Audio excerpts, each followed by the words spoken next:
Olá, bem-vindos ao Diário Esportivo, nesta segunda-feira, 21 de agosto de 2017. Estou aqui nas presenças do editor de esportes Ângelo Verotti e do repórter Anderson Fattori. Tudo bem com vocês? Tudo bem, prazer estar aqui novamente. Tudo tranquilo. Maravilha, então vamos aos destaques do programa de hoje. Após 19 rodadas, Corinthians perde invencibilidade no Brasileirão. São Paulo empata com Avaí e volta à zona de rebaixamento. São Caetano goleia a Portuguesa Santista por 5-1 pela Copa Paulista.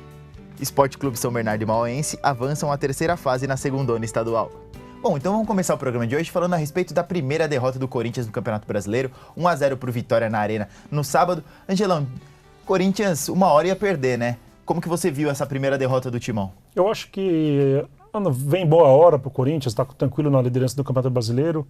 O Corinthians caiu na própria armadilha dele, uma marcação muito forte do Vitória, muito competente, pode-se dizer assim, muito compacta. Conseguiu fazer o gol, aí se fechou mais ainda o Vitória. O Corinthians não conseguiu, mesmo girando a bola de um lado para o outro, não conseguiu furar a marcação, que é o que os adversários tentam fazer no Corinthians sempre, né? Tentam passar pela marcação do Corinthians, não quando joga recuado, mas o Corinthians tem aquelas duas linhas que ali muito bem compactas, marcando bem. E o Corinthians não conseguiu passar pelo Vitória. Por sorte tem essa folga na liderança, agora pode dar uma ampliada fazendo esse jogo atrasado contra o Chapecoense na quarta-feira. Acho até que seria essencial para o Corinthians vencer esse jogo, até para pegar com tranquilidade mais o Atlético Goianiense no final de semana. E o Corinthians não conseguiu, girou muito a bola, tentou, bateu, mas não teve condição. A saída do Arana também no intervalo, machucado com dores. O Corinthians perde um pouco de poder ofensivo. É um cara que bate muito bem na bola, é um jogador bem completo, né, pode-se dizer assim, o Arana. E o Corinthians acabou não conseguindo vencer a marcação do Vitória e méritos para o Vitória mesmo. E o Corinthians, mesmo com essa primeira derrota, ainda teve muita sorte, né, Fattori?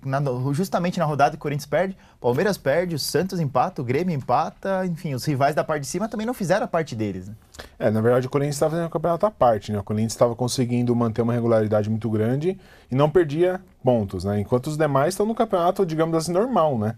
Que o perde e ganha no Campeonato Brasileiro já é uma coisa natural. Os que estão lá embaixo estão conseguindo se ressurgir, digamos assim, então é natural tirar pontos de times que estavam lá em cima. O Corinthians que vinha numa sequência impressionante de vitórias e perdia poucos pontos. Agora, a vitória do time baiano, foi assim, o Vitória deu a bola para o Corinthians, o Corinthians não soube o que fazer. A gente falou isso aqui muitas vezes no programa, que o Corinthians é um time muito bom defensivamente, que sabe jogar de uma forma limitada, mas sabe jogar defensivamente, explorando o erro do adversário. O que o Vitória fez foi justamente ao contrário. Deu a bola para o Corinthians teve 80% de posse de bola, e aí mostrou toda a limitação técnica da equipe e não conseguiu criar. Você pode, durante os 90 minutos, acho que teve uma chance com o Jô. Pouquíssimas vezes o Fernando Miguel foi ameaçado, e o Vitória fez o que o Corinthians está acostumado a fazer, foi letal. Teve uma oportunidade no primeiro tempo, fez o gol. Teve uma segunda, que teve um gol anulado, mal anulado, inclusive. Faria o segundo gol. Então, assim, é o aproveitamento da posse de bola. O Vitória teve 20% de posse de bola, criou mais chances do que o Corinthians com 80% que não soube criar. Então, isso fica um exemplo para os adversários do Corinthians. Para mim era muito óbvio, o Corinthians jogando no erro do adversário, e o Vitória foi o primeiro time que conseguiu se portar como o Corinthians se porta e acabou ganhando o jogo. O Vitória do técnico Wagner Mancini, que foi o único que conseguiu tirar 2 pontos do Corinthians, né, pela Chapecoense no primeiro turno, fez no empate por 1-1 e agora impõe ao Corinthians a primeira derrota no Brasileirão. Angelão? Eu acho só com relação à pontuação, uma coisa que ficou ruim nesse Brasileiro, eu acho que é até por culpa da Conmebol, essa extensão da Libertadores até o final do ano, das competições, faz o quê? Que nem aconteceu com o Grêmio, o time reserva de novo. Isso aí dá uma enfraquecida no Brasileiro, eu acho. Acho que aí não ficou legal, não sei se a CBF deveria conversar com o Conmebol. O que acontece? Os clubes, que nem o Palmeiras, agora acabou saindo da Libertadores. Mas se estivesse na Libertadores, estaria usando praticamente time reserva no Brasileiro. Só que a Libertadores vai ter, vai até o final do ano, praticamente. Então, poxa, você deixa os clubes sem condição. Porque seria muito legal, vamos supor, se a Libertadores acabasse como sempre ali pela junho, julho, mais ou menos. E o quê? Os clubes teriam chance no retorno, entrar com força total para poder brigar pelo título brasileiro. Mas agora não, que nem se o clube vai até a fase final da Libertadores, semifinal, dependendo do final, ele vai entrar com o time reserva praticamente até ele decidir competição. Então acho que isso aí foi essa estratégia da Conmebol não caiu legal com o Campeonato Brasileiro isso daí não. Não ficou bom, achei que a CBF deveria conversar para dar uma mudada para o ano que vem nisso daí. Vai ser pior ano que vem, porque tem Copa do Mundo, né? É verdade. E o calendário vai ser ainda mais apertado, os estaduais começando antes. para dar tempo de se disputar estadual, Copa do Brasil, Brasileirão. Vai ser ainda pior ano que vem. E talvez o Grêmio seja o maior concorrente do Corinthians, né? O time que tem um pouco mais de elenco, de poderio e que demonstra ser, porque o Palmeiras, mais uma vez, rateou, né, Gerlão? O Palmeiras perdeu em casa da Chapecoense por 2-0 e, enfim, dá mostras que os problemas são muito maiores do que se esperava. É uma pena, né, o Palmeiras ter perdido de novo. Parece que acho que com a situação do Felipe Melo está mostrando que o clube parece que saiu um pouco de órbita, né? O time todo ali. O Cuca vai ter que acertar isso aí com calma, eu acho. Não acredito que está se falando em corpo mole de jogadores para derrubar o Cuca. O Cuca é um grande treinador, não está teve já numa melhor fase depois do título brasileiro, é claro. Você falou aqui, eu cheguei a falar que foi o melhor treinador em atividade no país. Se você pegar pelos resultados agora, seria o Carille, mas o Carille acho que tem muito que aprender ainda. Não tem pegou muito com o Tite ali, mas tem muito que aprender na carreira ainda. O Cuca é um cara mais rodado, um cara mais experiente. Então o Cuca tem que ter tranquilidade, a torcida tem que ter tranquilidade, a torcida já prometeu guerra, que não vai dar passo para o time. Não pode ser assim também, porque na hora que o time estava rendendo bem, estava ali apoiando, estava gritando, então quando o time vai mal, vai descer a lenha na galera. Então não pode ser assim também, a torcida tem que ter tranquilidade para o Cuca ter tranquilidade para preparar o time. O Palmeiras perdeu, não fez uma grande exibição. A Chapecoense aproveitou as oportunidades que teve, foi ali definir o jogo. Não dá para apontar um culpado, o sistema defensivo foi ruim, não. O Palmeiras chegou a criar algumas jogadas. As duas oportunidades que praticamente a Chapecoense teve, ela foi e botou a bola para dentro. Foi mais eficiente e acabou criando o resultado. Então o Palmeiras acha que tem tranquilidade. Vai ter um jogo com o São Paulo, agora um clássico. Está se falando, se perder, o Cuca cai. Não acho certo isso, não tem que tirar o treinador. Ele mesmo falou que a vontade dele é ficar até o final do ano, até o final do contrato, dependendo. Então acho que tem que acertar isso daí. O Palmeiras tem potencial para isso, tem um elenco forte e tem um elenco de qualidade também, né? Aliás, um elenco de qualidade e um elenco grande. Então tem peça de reposição. Então o Palmeiras tem que se acertar. E por que tá buscar? Não sei se é buscar o título, mas para ficar ali na zona da Libertadores, que nem está agora, no momento, se manter ali, ou mesmo se aproximar do Corinthians. Força para isso o Palmeiras tem, né? Palmeiras que com o resultado manteve a quarta posição, 14 pontos, se eu não me engano, atrás do Corinthians, né, Fattori? Suas considerações de Palmeiras e Chapecoense. Em relação ao Cuca, eu acho que o Cuca, no ano passado, ele já teve uma dificuldade com o time. Ele criou um sistema de jogo que foi muito falado no título do ano passado, que era bola para o Gabriel Jesus tentar definir, e o Gabriel Jesus levou o time nas costas. E esse ano ele chegou aí mais ou menos 2, 3 meses e não conseguiu ainda dar um padrão de jogo para o Palmeiras. Com o elenco que o Palmeiras tem, diferente do Corinthians, que a gente sabe das limitações, e o São Paulo também, o Palmeiras tem um elenco que já deveria ter um padrão de jogo definido e hoje ninguém sabe como o Palmeiras vai jogar, né? Às vezes joga o Keno, às vezes joga o William, o Guerra, o Moisés está voltando agora, ele vai jogar com 2 volantes, 2 meias, e o Cuca não consegue se definir. Acho que esse é o grande problema. E isso mostra que o Cuca está meio perdido. Eu acho que é inevitável, eu acho que vai ser inevitável a troca de treinador, justamente porque o Cuca veio com aquela expectativa de ser o salvador da pátria e não está conseguindo fazer o time jogar. A gente recebeu o Wilson Júnior semana passada, ele tinha dito, né, que o time é montado por um treinador, que era o Eduardo Batista, aí você demite o treinador que vinha conseguindo resultados não expressivos, mas pelo menos regulares, e aí você troca o treinador, traz o treinador que a torcida tanto queria, e esse treinador que chega não consegue dar o padrão para o time, não consegue fazer o time jogar. Não acredito também em corpo mole, eu acho que os jogadores do Palmeiras são experientes, são rodados o suficiente para entender a responsabilidade de cada um dentro desse sistema, mas eu acho que está ficando... E acho que as declarações do Cuca, se eximindo de culpa, eu acho que isso sim acaba prejudicando mais ainda o trabalho dele, porque é aquela coisa, no futebol ninguém ganha sozinho, ninguém perde sozinho, né? E não dá para o treinador, que é o comandante do time, se eximir de culpa e dizer que a culpa é da montagem do elenco, de jogadores, enfim, acho que esse é um grande problema. Só um detalhe nesse jogo, o Chapecoense acabou de vir de uma excursão aí pela Europa e Ásia, né? Tomou uma sacolada do Barcelona, o Barcelona brincou de ganhar da Chapecoense, perdeu para o Lyon, reservas praticamente do Lyon, perdeu no Japão e vem aqui e ganha do 4º colocado do Campeonato Brasileiro, né? Então isso talvez mostre também um nível técnico que a gente está se habituando, está se acostumando a receber aqui no Brasil, né? Os times hoje, os melhores times do Brasil são os piores times se comparado ao melhor nível, digamos assim, na Europa e os campeonatos até medianos. Aí. A gente vai falar mais pra frente do francês. A diferença de investimento é brutal, a gente tem que considerar isso, mas eu acho que essa derrota acho que faz cair essa ficha aí de quanto qual o nível técnico que a gente está se acostumando a ver nos campos do futebol brasileiro. É verdade, Angelão. Mas isso aí, complementando o que o Fattori falou, isso aí a gente chegou a comentar desde o início do campeonato aqui, que o nível do futebol brasileiro, ele se nivelou ali pela metade, né? Mesmo assim, um Rodriguinho, que está jogando no Corinthians, que é titular, tem vários jogadores mesmo no Palmeiras que não seriam titulares de um Palmeiras, de um Corinthians, há 4, 5 anos não seriam titulares desses times, entendeu? Então é uma coisa de se pensar. Eu não sei se vai conseguir se mudar muito, até por causa de crise financeira, de investimento, que isso você precisa para reforçar, para ter um campeonato com mais nível. Você precisa ter melhores jogadores, isso requer dinheiro também, e requer também aqueles jogadores que surjam também, né? Jogadores, né? Que venham da base, jogadores de muita qualidade, aqueles jogadores acima da média que nós estamos acostumados no futebol brasileiro. Hoje você não tem. Se você for olhar assim e falar, não, aquele jogador é acima da média, ele é muito bom. Ou quando nós costumamos ver Ronaldo jogar aqui no Brasil no começo da carreira, ou ver um Romário, entendeu? Esse nível você dificilmente vai ver de novo, acho que no futebol brasileiro. Dificilmente. O Gabriel Jesus é um grande jogador, um grande jogador. Mas não chega. Vai ter que crescer muito para chegar no nível desses jogadores, se chegar. Então nós nos acostumamos com isso mesmo, que o Fattori falou. Nós nos acostumamos com esse nível intermediário ali e vai ser difícil ver isso aí melhorar, viu? É verdade. Por falar em nível intermediário, em jogo ruim, jogo fraco, Coritiba e Santos foi um jogo assim, mais um daqueles que o Fattori diria sonolento, né, Fattori? É verdade, acho que eram dois. Mas foi mais ou menos igual o Santos e Avaí semana passada. O Santos, quando tem jogado fora de casa, não mostra o mesmo ímpeto quando joga dentro da Vila ou no Pacaembu, né? E o time do Santos parece que é um time que pode render muito mais do que está rendendo, mas ao mesmo tempo a gente sempre falou aqui que o Santos tem um elenco, tem um time muito bom e um elenco mediano para baixo, né? Então assim, perde algumas peças, os reservas não conseguem suprir a necessidade. O Ricardo Oliveira ficou fora, o Neymar estava estreando, né? Acabou jogando parte do jogo, enfim.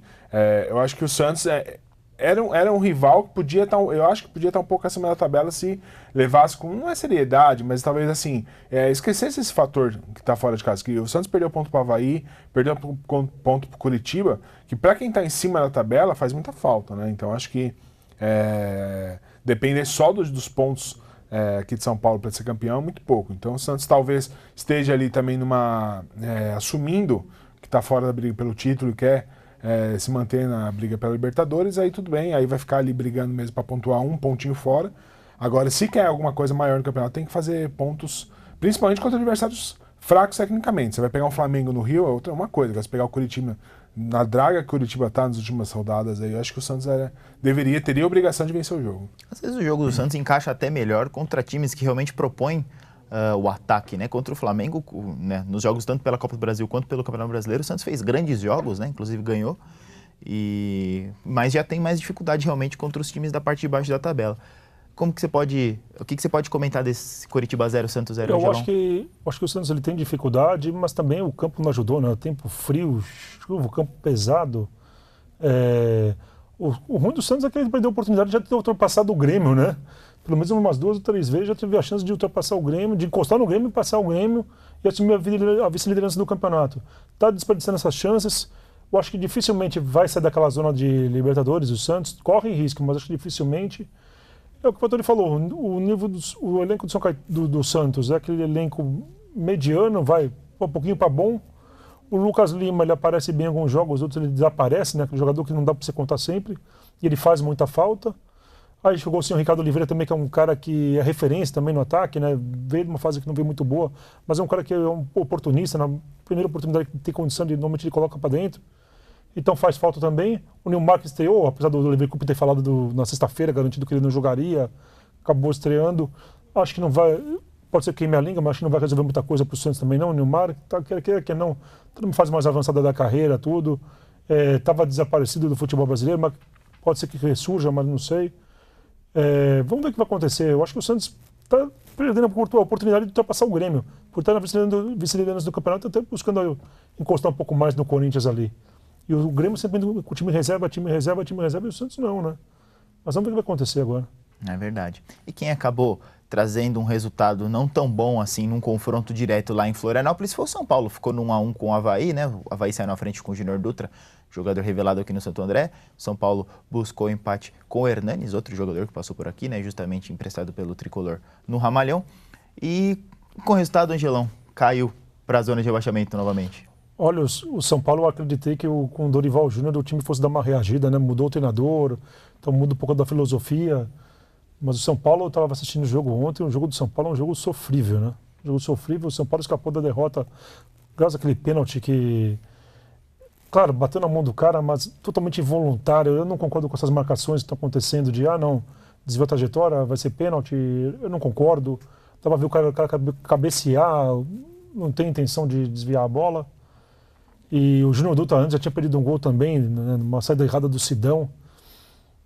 Então o Sidão tem que pegar esse ritmo. Estavam criticando o Sidão já, porque ele errou muita saída de bola mesmo, ele errou. E o Júnior Dutra dando uma dessas, teve só ele e o Sidão estou para fora. Então acho que tem que dar tempo para esse Sidão pegar esse ritmo. Acho que não é caso, vamos voltar com o Renan Ribeiro, não. Não é o caso. Deixa o Sidão para ver se ele pega o ritmo para o São Paulo poder avançar. Mas o São Paulo não está se acertando, não dá para explicar o que é que está afetando esse time, se é falta de confiança. Porque um elenco com capacidade tem, não é pior do que muitos que estão ali no topo da tabela, ali, tipo o Grêmio que chegou ali, tipo o próprio Santos. O São Paulo não é pior. E se você olhar no papel, no nome dos jogadores, não é muito pior que isso. O São Paulo está nesse nível. Então é para estar muito melhor na classificação. Então não dá para saber o que está acontecendo com o São Paulo. Se é falta de confiança, não dá para explicar. Só quem está ali dentro, acho que o Dorival Júnior pode falar o que está acontecendo com esse time. Fattori, em cima de dois pontos que o Angelão citou, queria saber se você concorda, primeiro, com essa mudança Renan Ribeiro por Sidão e se você também acha que o Hernanes está carregando esse tricolor nas costas. Bom, São Paulo é o seguinte, São Paulo tem 3 goleiros que não dá um, né? Para um time grande como São Paulo, que teve... Talvez seja o time, junto com o Palmeiras, que teve os maiores goleiros da história do futebol brasileiro, né? Zete, Rogério Ceni e tantos outros aí. O torcedor deve acompanhar os jogos e falar assim, o que aconteceu? O que aconteceu com aquela revelação? Porque são vários jogadores, goleiros que vinham sendo revelados, mesmo que ficavam na sombra do Rogério Ceni, do Zete, mas o São Paulo é uma posição que o São Paulo não estava acostumado a se preocupar, né? E entra um, sai um, me parece que o nível é muito parecido deles, né? Renan Ribeiro estava mal, praticamente a bola que ia no gol entrava, e ele estava sem confiança. O Sidão no Botafogo ele fez um bom campeonato, vinha bem também, talvez seja falta de confiança. Eu manteria o Sidão, acho que o Sidão tecnicamente é um pouco melhor que o Renan Ribeiro, não é um goleiro para se consolidar na função, acho que o São Paulo deve ir atrás, principalmente para as próximas temporadas, mas entre eles ali hoje eu optaria pelo Sidão. Apesar de que deu um susto danado na torcida no jogo contra o Avaí, vamos esperar que consigam se consolidar nas próximas rodadas. Agora o Hernanes, é aquilo que a gente vinha falando, o Hernanes é um jogador que já está desprestigiado lá fora, na Europa, ele volta para o Brasil em 5 jogos, faz 5 gols, claro, acho que 2, 3 é de pênalti, né? Mas assim, é um jogador que deu outra cara para o meio de campo de São Paulo, cai naquilo que a gente falava do nível técnico do futebol brasileiro, um jogador que lá fora dificilmente jogaria, né? Um time grande já não teria mais condição, jogaria em times pequenos da Europa, vem para o São Paulo e é uma das atrações do campeonato e tem jogado bem.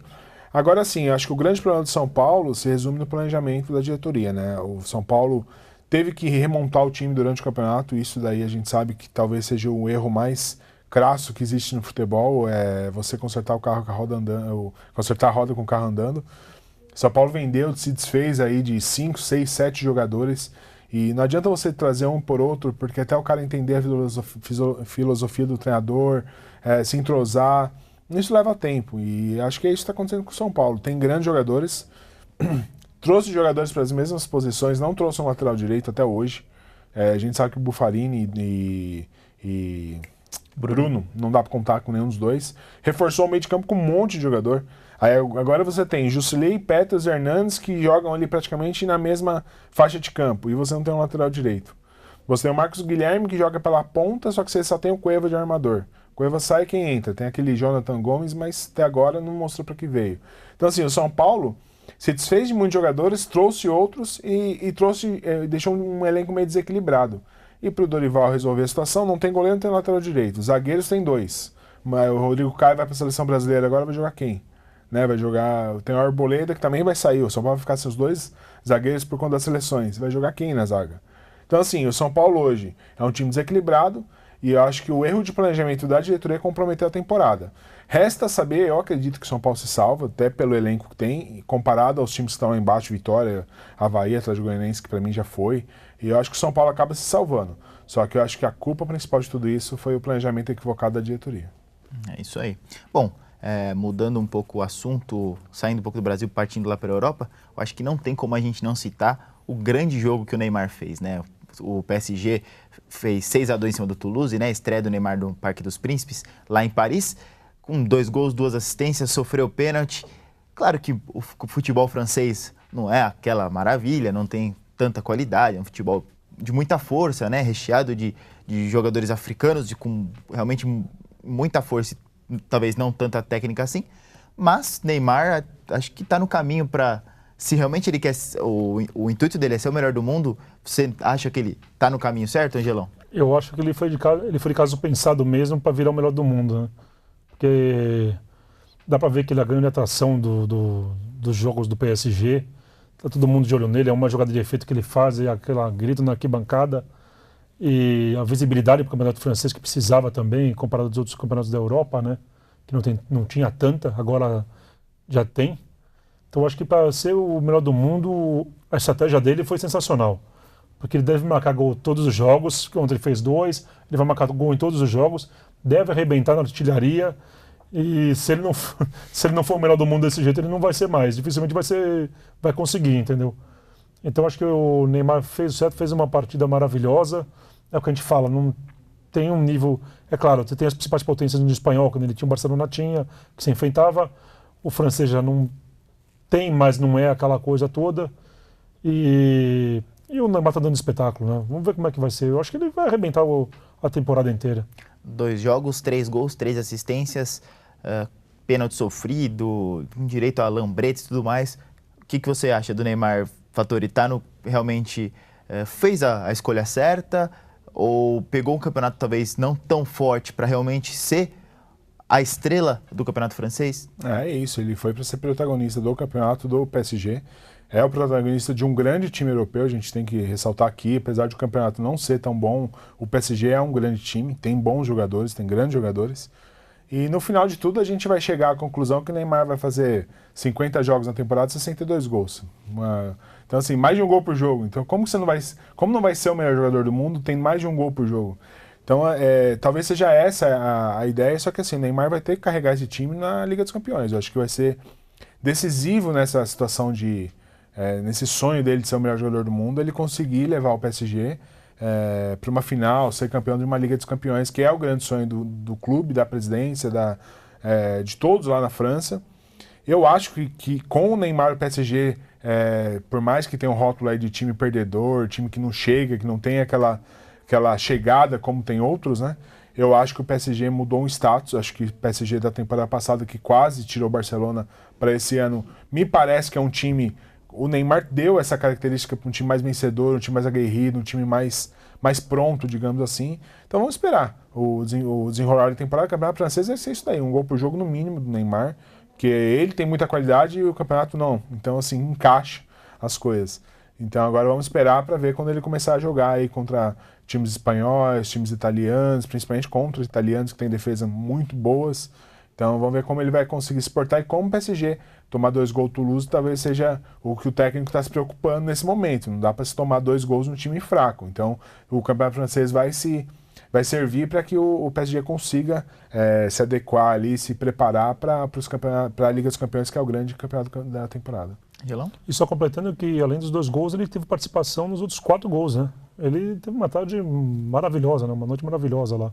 Ele teve o Neymar ontem. Participou fez 2 gols e participou dos outros 4 gols. Até começo de escanteio magistral de 3D que dificilmente você vê. Dificilmente você vai ver no futebol brasileiro atual, você não vai ver nunca. Lá, né? Marcelinho Carioca, né? Você não vai ver nunca, é isso que a gente fala. Você não vai ver nunca. Então é muito bom ver jogadores desse nível atuando, né? O ruim é que você começa a olhar o futebol brasileiro, aí você tem vontade de chorar, né? Mas é isso aí. É verdade. Mudando a chavinha de volta aqui para o futebol brasileiro, mais propriamente o futebol regional, São Caetano goleou a Portuguesa Santista por 5-1 no Anacleto Campanella pela Copa Paulista, mais líder do que nunca no grupo 3 da competição e com gols do seu trio ofensivo, né? Os 3 jogadores de tão boa qualidade, né? Hermínio, Carlão e Daniel Bueno. Eu tava vendo, o Carlão fez 2 gols, né? O Daniel Bueno também. A Portuguesa Santista tá morta, né, no campeonato, é a lanterna do grupo. São Caetano se impôs, né? Aquele time que veio muito bem da Série A2, a gente já falava desde o começo do campeonato que é um dos times que ia brigar pelo acesso, né? Não, desculpa, pelo título. E não está surpreendendo em nada o São Caetano. O ataque do São Caetano se ajeitou direitinho. Acho que o principal objetivo do Nairo tem que ser manter esses 3 jogadores, até para a sequência do ano que vem, já pensando no ano que vem, por causa que o time do São Caetano, na parte do meio para frente, ele é muito bom, né? Tem muita qualidade e não é surpresa alguma que esteja na liderança do campeonato, né? Fattori? Quando a gente imaginava que Carlão e Hermínio já seria uma dupla espetacular, chega o Daniel Bueno, que faz gol em todos os times que ele passa. Jogou no Souto Alegre, jogou no próprio São Caetano já anteriormente. Ele sempre fez gols, estava no Rio Claro, agora na Série A2. É um jogador que faz muito gols. E aí cria um problema até para o Martins, porque assim, você tem 3 jogadores. O Hermínio foge um pouco, mas Carlão e Daniel Bueno são muito parecidos, né? E o São Caetano está conseguindo administrar bem essa briga por posições e como a gente já imaginava, já projetava antes da competição, pelo elenco que o São Caetano tem, pelo time que montou, pelo entrosamento, pelo conjunto, pela manutenção do Martins, está indo com uma certa tranquilidade nessa primeira fase da Copa Paulista e manter isso daí para o restante da competição. Acho que o São Caetano é um dos grandes favoritos, tem tudo para ser campeão da Copa Paulista, só que no mata-mata a gente sabe como as coisas funcionam, tem que estar bem no dia. Então acho que o São Caetano é isso daí, tá muito bem, fez o dever de casa e está conseguindo administrar bem esses percalços que acontecem. No título da Série A2, São Caetano já mostrou que parece um pouco mais bem preparado para encarar os mata-mata, né? Se em 2015, 2016 sofreu eliminações aí bem doloridas, esse ano conseguiu passar bem pelos mata-mata e foi justamente campeão da Série A2. Vamos esperar agora pelas próximas fases da Copa Paulista. São Caetano que já está aí muito perto de consolidar a primeira posição, ou pelo menos a vaga, né, com certeza, para essa segunda fase. Já o Água Santa ficou no empate em casa com o Juventus 1-1 e tá ali, né, Angelão? Tá dentro, mas não tá tão consolidado quanto o Azulão. Foi o que o treinador, né, o Jorginho, falou aqui com a gente no nosso programa, que essa dificuldade para acertar esse time ainda, né? Quando você está encaixando o time aí, um se machuca, o outro fica suspenso. Claro, todo mundo passa por isso, mas acho que tem sido, como ele destacou, um dos principais problemas do Água Santa, né? De qualquer maneira, o Água Santa subiu uma posição na classificação com um empate. Que não, o Juventus é um time complicado, né? É um moleque travesso, não é à toa, né? Tá sempre apontando as dele, o Juventus. Conseguiu arrancar 2 pontinhos ali do Água Santa. Mas o Água Santa também, acho que, assim como o São Caetano, é um dos favoritos aí brigar por esse título. Pode ser que na fase final também caia, não aguente chegar ali, que nem aconteceu na Série A2. Mas eu acredito que, assim como o São Caetano, é um dos favoritos ao título e vai dar muito trabalho para frente ainda. O Jorginho que fez algumas alterações, né? Jogou o Gabriel Duarte jogou como 7, o Flávio Carioca e o próprio Bartola estavam no banco de reserva, então ele está fazendo alguns testes ainda, Fattori. Eu acho que é uma fase, essa primeira fase da Copa Paulista ainda permite que esses testes sejam feitos para no mata-mata você sabe com quem realmente você pode contar na hora H, né? Quando você já tem uma gordura aí para queimar, acho que é importante exatamente isso, você ter criar alternativas dentro do próprio elenco para você suportar um mata-mata e até modificar a forma da equipe de jogar durante as partidas. A diferença do Água Santa para o São Caetano, para mim, se resume no elenco, né? O Água Santa sofreu algumas baixas durante a competição e isso ficou muito claro na diminuição do nível técnico apresentado nas partidas. Então, quando perde 2, 3 jogadores, o Água Santa já não tem tanta facilidade para repor, como tem acontecido com o São Caetano, que tem mantido um nível alto mesmo com desfalques. E o Jorginho, talvez até por isso, ele esteja ali testando algumas alternativas para, se ele perde um ou outro jogador no mata-mata, como que ele resolve essa equação. Então, principalmente no setor de meio de campo, a Água Santa sofreu muito durante a Copa Paulista, mas me parece que a vaga está bem encaminhada. Dificilmente o Água Santa vai ficar fora, assim como o São Caetano, e até por isso é importante que o Jorginho tenha o time nas mãos, me parece que tem, e para conseguir suportar aí a pressão do mata-mata. É isso aí. Bom, e agora falando do Campeonato Paulista da segunda divisão, né? Tudo certo para as equipes do Grande ABC, né? Ambas conseguiram classificação para a terceira fase, aí muito próximas do acesso para a Série A3 do Campeonato Paulista. Mauense foi até São José do Rio Preto, fez 2-0, talvez até de maneira surpreendente no América, né? Lá no estádio Teixeirão, um estádio tão tradicional no interior, contra um clube tradicional também, América de Rio Preto, que já figurou na elite por tantas vezes, por tantos anos. E o Mauense foi lá, assim como o técnico Borelli falou semana passada, que se passasse de fase chegava na final, Angelão. Não foi ousadia não, ele foi preciso. Olha, ele foi preciso, deu certinho, um resultado surpreendente, até por ser o quarto colocado do grupo, né? O Mauense conseguiu passar pela América lá, que o América começou muito bem nessa fase, né? E agora, se confirmar essa projeção do Borelli, vai ser sensacional, né? O Mauense conquistando esse acesso, foi um grande jogo, não estava bem dos melhores momentos, consegui ver os melhores momentos, não deixando para adversário, praticamente não deixando para adversário, e conseguiu um grande resultado. Surpreendeu, o Sport Clube São Bernardo, a gente vai falar daqui a pouco, conseguiu, já estava até, fez na primeira fase, já imaginava alguma coisa assim. Mas o Mauense, olha, ele tirar o chapéu e aplaudir a atuação do Mauense e a classificação. Agora vamos ver se o treinador, se a projeção dele der certo mesmo, ótimo para o futebol da região e para a gente também, né? Verdade, o Wilson Júnior, que esteve aqui semana passada, né, técnico do São Bernardo, assistiu o último jogo do Mauense, disse que o Mauense era um time acertadinho. E ele não estava errado, né, Fattori? Pelo contrário, o Mauense foi lá em Rio Preto e conseguiu tirar o América. Verdade, resultado improvável, a gente sabe como é difícil jogar lá em Rio Preto. É uma região que revela bons jogadores, o América está nessa situação, mas é um time muito tradicional, já jogou muitas vezes as divisões acima, né, 1 a 2, e é muito difícil. Eu acho que o técnico disse que se ganhasse do América, se classificar, chegaria na final, talvez projetando a confiança que dá uma classificação nesse nível, né? Diferente do SC São Bernardo, que classificou tranquilamente, a gente vai falar, mas o Mauense, você está praticamente eliminado.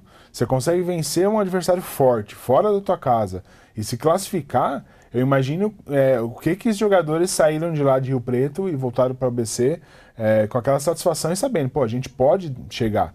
Eu acho que isso talvez seja tão importante quanto os treinamentos que vão acontecer durante a semana. Essa confiança de que cada um ter ciência de que o time pode chegar. E acho que é baseado nisso que o Borelli disse que passando o América, as chances da Mauense chegar a uma final e subir para a Série A3 eram grandes. E eu acho que passa a ser mesmo um forte candidato ao acesso. Verdade, o Mauense que agora vai ter pela frente o Osasco Futebol Clube. Nesta segunda-feira, na sede da Federação Paulista, seriam definidos datas, horários e locais das duas partidas. Primeiro jogo em Mauá e segundo em Osasco, se eu não me engano. Não é isso, Angelão? É isso mesmo.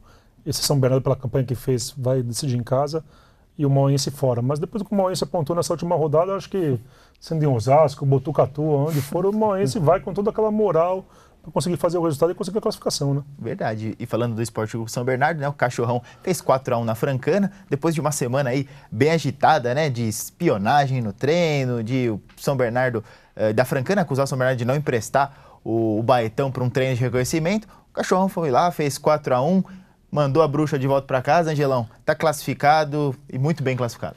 O Sport Clube São Bernardo não surpreendeu, né, depois da primeira fase, da campanha na primeira fase, mostrou na segunda fase também que está com o time muito bem montado. É só não dar aquelas vaciladas que dentro da final da primeira fase que o time vai brigar por esse acesso junto com o Mauense, pelo jeito, né? Dificilmente, se eu fosse postar algum, seria no Sport Clube São Bernardo pela campanha que fez, não no Mauense, mas pelo que aconteceu nessa fase agora, deu para ver que os dois estão muito bem montados. Mostrou também que os olheiros da Francana não serviram para nada, não conseguiram assimilar direito, passar direito para a comissão técnica que eles viram no treinamento aqui, porque foi uma presa muito fácil para o Sport Clube São Bernardo. E agora pega o Taquaritinga, né, vai decidir em casa.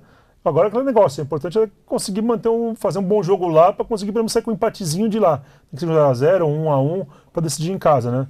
Espero que então, nessa fase de mata-mata que o Sport Clube São Bernardo não decepcione, né? Verdade, o Sport Clube São Bernardo que usa muito o Baetão, né, como arma a seu favor, não deve ser diferente contra o Taquaritinga, né, mas agora abre-se muito a possibilidade de usar o 1º de maio, né, o São Bernardo está agora sem atividade. Semana passada o Sport Clube São Bernardo inclusive fez um treinamento no 1º de maio, mas o que você acha, Fattori? Ele perde realmente um pouco aquela superioridade sobre o adversário se ele optar por jogar no 1º de maio? Ele não tem aquele elemento surpresa da grama sintética?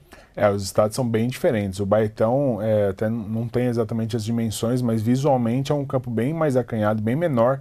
O gramado, a faixa de grama, a faixa de jogo, digamos assim, né? Porque o Baetão é sintético, me parece menor, então o time já está habituado a jogar ali. Sair para o 1º de maio, onde o campo é ótimo, a grama natural é ótima. Eu não sei, eu não faria essa mudança. Eu acho que um time que está ganhando não se mexe, né? E eu acho que, por mais que o 1º de maio seja um estádio melhor, a estrutura seja melhor, até para o torcedor, enfim, eu manteria os jogos no Baetão. Acho que é onde o time está mais habituado a jogar. Os goleiros podem opinar muito nisso, que é o goleiro que tem essa visão mais da grama, a não ser que a grama sintética esteja atrapalhando. Eu acho meio difícil, até porque está conseguindo fazer os bons resultados. Mas eu não faria essa mudança. Eu acho que o time está ganhando não se mexe, né? É verdade. Então, como o Angelo disse, o Sport Clube São Bernardo vai enfrentar o Taquaritinga, primeiro jogo lá no interior, segundo jogo aqui, provavelmente no Baetão, né? A federação confirma então na tarde da segunda-feira, amanhã na edição de terça do Diário do Grande ABC, todas as informações, também na edição online, todas as informações então da próxima fase do Campeonato Paulista da Segunda Divisão. Tá certo? Falando um pouquinho também de esporte amador, né? A gente teve na edição desta segunda-feira aqui do Caderno de Esportes, matéria do Anderson Fattori a respeito das escolinhas de Santo André, né, Fattori? A abertura de vagas aí para 4 modalidades, né? Exatamente. A Prefeitura recebeu um repasse do governo do estado para ampliar a estrutura que já existe ali no Della Antônia, as escolinhas de natação, tênis de mesa, karatê e basquete feminino. Então, nessa semana deve ser assinado deve ser concretizado esse repasse, o dinheiro chegar a Santo André, R$540 mil. E aí vai reforçar, e a Prefeitura imagina, né, o secretário de Esportes diz que pretende criar pelo menos 1.000 vagas nessas modalidades, não sabe se quantas em cada uma, mas em torno de 1.000 nas 4 modalidades. Isso é muito importante para a molecada que gosta de esporte, que já tem alguma facilidade em jogar basquete, eu gosto de karatê, procurar ir mais para frente. A Prefeitura deve anunciar como serão feitas as seletivas, as inscrições, e acho que é importante. Acho que, como o secretário bem disse no caderno, serão mais 1.000 jovens envolvidos com esporte. A gente sabe que quando o jovem está envolvido com esporte, ele está longe de várias drogas, entre elas o sedentarismo, o videogame e as drogas artificiais, digamos assim, que são as drogas mesmo, o crime, enfim. Acho importante que essas crianças estejam ligadas ao esporte, que o esporte é saúde, e nessa faixa etária a molecada começa a gostar e não para mais, né? A tendência é que seja ligada a uma vida saudável pro resto da vida. Verdade, e a gente está numa época que é uma época de jogos escolares, né, Angelão? Os daqui de Santo André, por exemplo, reúnem mais de 7.000 crianças, né, de diversas faixas etárias. Enfim, o esporte na juventude é fundamental, né? É fundamental, e o Brasil está precisando de ídolos, né, também nos esportes, né? A gente tinha conhecido da droga, que nem o Fattori falou aqui, né, citou, e dá um caminho para a molecada mesmo, né, para investir no esporte, porque não ficar também só dentro de casa no videogame, né, que isso aí é uma diversão, mas também atrapalha um pouco a criançada também, né? Então, é um desperdício, né? É um desperdício. Então, oportunidades são 4 modalidades. Claro, existem outras escolinhas também, então procurar e praticar alguma coisa, até para evitar o sedentarismo, uma criança crescer sadia, né, crescer bem também, né? Isso é importantíssimo. É verdade. E a gente também teve na semana passada o anúncio não, né, mas está muito próximo do ABC, pela primeira vez, sediar aí em conjunto os Jogos Abertos, né, Angelão? 5 das 7 cidades da região receberiam aí no mês de outubro, né? Ou no mês de novembro. Novembro, é verdade, 15 de novembro, a Olimpíada Caipira. Olimpíada Caipira, então, Santo André, São Bernardo, São Caetano, né, Mauá e Ribeirão, né? Então, é a primeira vez. Eu acho que, diante da crise econômica também, fica mais fácil de você organizar. Claro, fica mais complexo de organizar, mas fica mais fácil de você dividir esse valor, né? Porque tem um cara que não tem um custo, você consegue espalhar mais as cidades, você consegue envolver mais a região na competição, né? Então não vai ser só uma cidade que vai ficar ali, não, vai ter mais gente, vai ter até disparado por tudo, pelas 5 cidades, né? Então isso eu acho que é importantíssimo para o esporte também, dar uma chacoalhada aqui na região, e vão torcer para as cidades da região irem bem, como sempre tem ido, né, na verdade, né? Como sempre mantendo aquela hegemonia da região. E eu acho que é uma iniciativa sensacional. Os Jogos Abertos, que há alguns anos, né, Fattori, parece que virou um pouco de jogo de empurra, né? Ninguém quer mais sediar os Jogos Abertos, né? Nem muito menos os regionais. E o ABC acaba se tornando um protagonista em receber, em sediar, né? Principalmente São Bernardo recebeu aí de maneira consecutiva por 4 anos os Jogos Regionais, vai receber aí o Abertos agora em conjunto com as vizinhas. Você que esteve lá, conversou com o secretário, o que deu para sentir dessa situação que tá por detalhes burocráticos de ser concretizada, né? Deve ser aqui mesmo no ABC. Eu entendo assim, os Jogos Abertos, a Secretaria Estadual está fazendo um esforço e buscando alternativas para que ele não acabe, porque realmente as cidades que estão sendo eleitas para sediar os Jogos não estão suportando financeiramente organizá-los, né?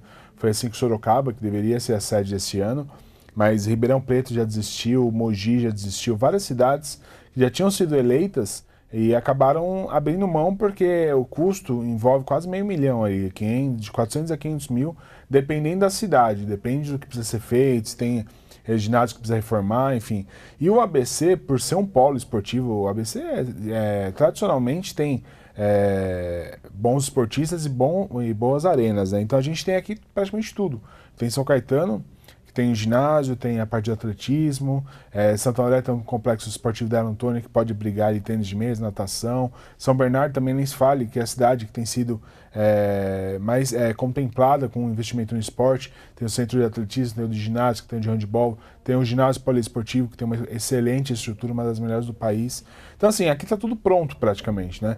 Então assim, envolve menos custos, porque você não precisa construir nada e nem reformar, praticamente. É só decorar, digamos assim, dar aquele tapa, né, nas instalações, e aí fica mais o custo do transporte, alimentação dos atletas. São milhares de atletas, e além dos atletas tem os coordenadores, técnicos, imprensa.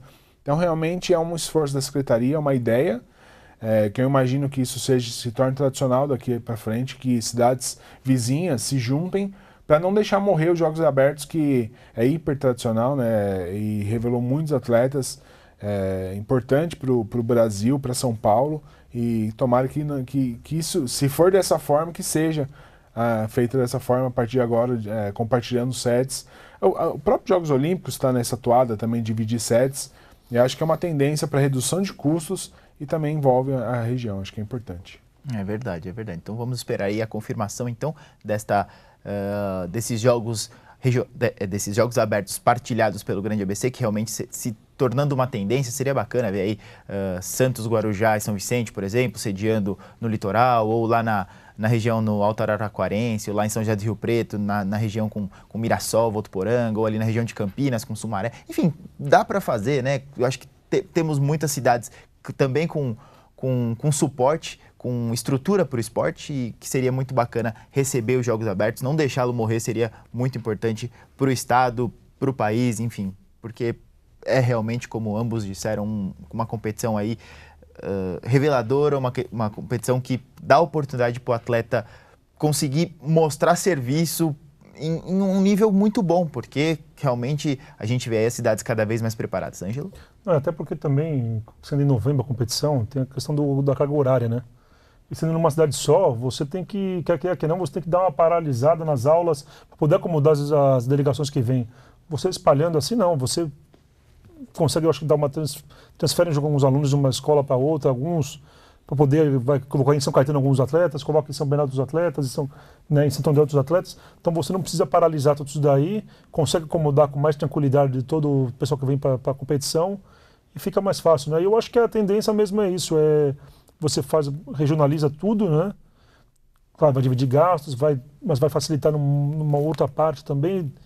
E se der certo, na semana que vem, a Secretaria deve fazer a mesma coisa. Vai ser o caminho para o futuro agora isso aí, né? É verdade. Até as próprias cidades, como que o Fator citou, né? Mogi das Cruzes tem ali, outras cidades em volta, Suzano e outras. A Sorocaba tem ali, Itu pertinho, enfim. Acho que solução tem. Acho que basta um pouco também de boa vontade das cidades, dos municípios conversarem com a Secretaria Estadual e, enfim, chegar a um acordo para que essa ideia realmente saia do papel e seja um sucesso, torne-se realmente algo viável e muito oportuno, acredito, para o esporte estadual. Tá certo? Bom, destaques finais deste Diário Esportivo de hoje. Ângelo? Na sexta-feira, pode chamar a atenção do nosso telespectador, né? Nosso internauta, que vai ter o duelo de líderes no francês, né? Vamos ter o PSG com o Saint-Étienne na sexta-feira. Vamos ver mais um show do Neymar, pelo jeito, né? É verdade. Fatori? Vamos ver quarta-feira como o Corinthians vai reagir contra a Chape lá em Chapecó, né? E vamos ver se vai conseguir ressurgir aí depois dessa derrota, como que o time vai se apresentar, e a Chapecoense embalada depois da vitória contra o Palmeiras. Um jogo interessante de assistir. É verdade. Meu destaque final vai para uma citação que o Fatori fez no começo do programa, justamente para o calendário 2018, né, que deve começar mais cedo por causa da Copa do Mundo. Pode ser que o Campeonato Paulista comece dia 17 de janeiro, mais ou menos por aí, porque o Campeonato Brasileiro, o Paulista, vai acabar mais cedo, vai acabar ali por volta de meados de abril, né, Fattori? O Brasileiro vai começar no próprio mês de abril, enfim, o campeonato vai ser totalmente antecipado, né? Os campeonatos vão ser antecipados porque vai haver uma paralisação total de 45 dias, se eu não me engano, para a Copa do Mundo.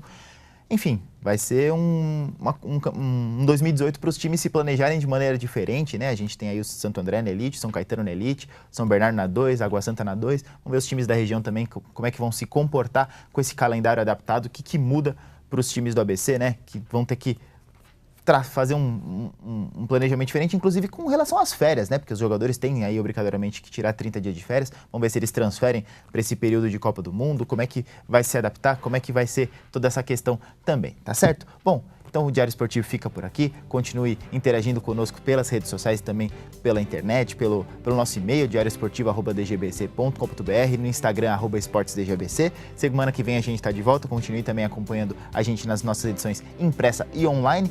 E é isso aí. O Diário Esportivo fica por aqui. Obrigado a todos, um abraço, boa semana. Valeu, tchau!